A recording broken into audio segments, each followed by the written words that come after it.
Anamız yenə deyirəm, həm Şükür anasıdır, həm də bütün qazilər.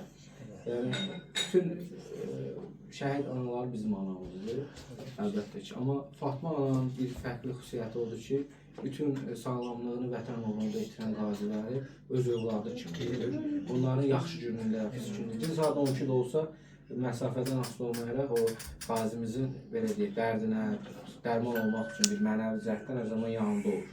Yəni, bu gözəl bir şeydir ki, bu boyda qazinin qəlbində o ana sevgisini qazanmışsınız.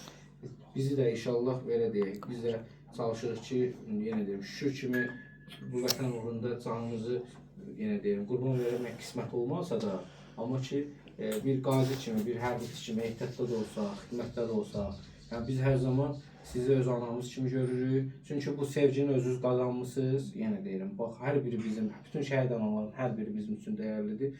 Amma elə insanlar var ki, öz aurası ilə ətrafına, belə deyim, toplamaq bacarığı var. Siz də həmişə hansı qazi xəstələndi, indi tibb həkimlikdən əlavə, yəni onu ürəkdən edirsiniz.